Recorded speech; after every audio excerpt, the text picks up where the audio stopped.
Good morning, Gurez valley থেকে বলছি। এখানে আজকে আমার সাথে শুভ্রাংশু রয়েছে। আমরা এখন হাব্বা খাতুন পিকের রাস্তায় এখানে থেমেছি। কিষানগঙ্গা নদীর ধারে একটা বিউটিফুল এখানে একটা ক্যাম্পিং সাইট আছে। এই পেছনে গাড়ি দেখা যাচ্ছে, এই যে নদী বয়ে যাচ্ছে।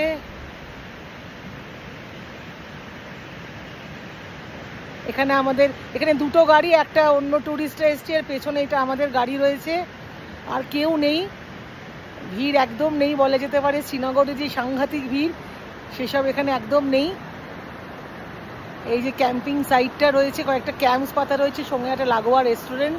আর এই যে কিষানগঙ্গা নদী, এই এখানে উর্বশী রয়েছে, রাকেশজি রয়েছে। কিষানগঙ্গা নদী বয়ে যাচ্ছে আর এই পাহাড়টার পেছনেই হচ্ছে হাব্বা খাতুন পিক, যেখানে আমরা যাব। আর এই নদীর জল ভীষণ ঠান্ডা। ওই শহরিয়া বসে আছে নদীর ধারে। এইখানে শুভ্রাংশু আপনাদেরকে সঙ্গে হাব্বা খাতুন পিকের গল্পটা শেয়ার করবে। বলো। হাই, এই আমার পেছনে নদী বয়ে যাচ্ছে, তার পেছনে দেখা যাচ্ছে একটা ছোট পিক, আর তার পেছনে একটু করে উকি দিচ্ছে যেই পিকটা, এটাই গুরেজের সব থেকে ফর্মিডেবল পিক, পিরামিডের আকৃতিতে, এবং তার নাম হচ্ছে হাব্বা খাতুন। কথিত আছে এই নামের পেছনে অসাধারণ একটি কাহিনী। আমরা অনেকেই হয়তো কাশ্মীরি পোয়েটেস হাব্বা খাতুনের নাম শুনেছি।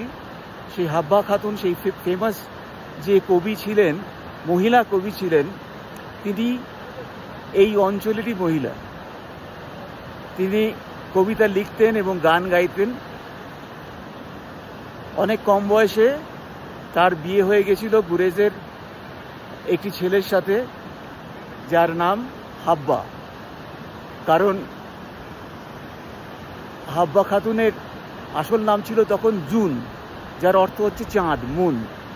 তো জুন এর বিয়ে হয়েছিল হাব্বার সাথে। জুনের বাবা খুব গরিব ছিল এবং হাব্বাও খুব গরিব একজন চাষি ছিল। তো তার সাথে তার বিয়ে দিয়ে দিয়েছিল এবং তাকে খুব অত্যাচার করতো, কারণ সে কবিতা লিখতো এবং অসাধারণ গান গাইতো। সেই জন্য এখানকার রাজা হাব্বার প্রেমে পড়ে, এখানকার সুলতান, এবং তারপর হাব্বা খাতুনকে মানে জুন খাতুনকে তার হাজব্যান্ডের সাথে ডিভোর্স করিয়ে ডিজে শাদি করে।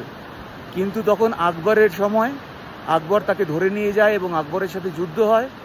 তার ফলে সেই রাজা, এখানকার যে রাজা, তাকে আর খুঁজে পাওয়া যায়নি।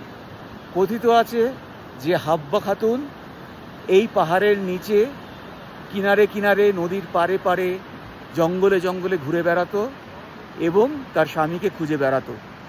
এই দ্বিতীয় স্বামী ছিল তার আসল প্রেমিক, তাকে খুঁজে বেড়াতো সব সময়।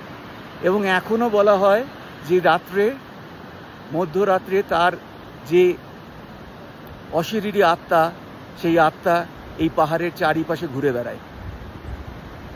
এবং এই দুঃখজনক কাহিনীর শেষে ঝিলাম নদীতে আত্মহত্যা করে হাব্বা খাতুন, তখনকার দিনের এক প্রগতিশীল কবি, উর্দু কবি, মৃত্যুবরণ করে।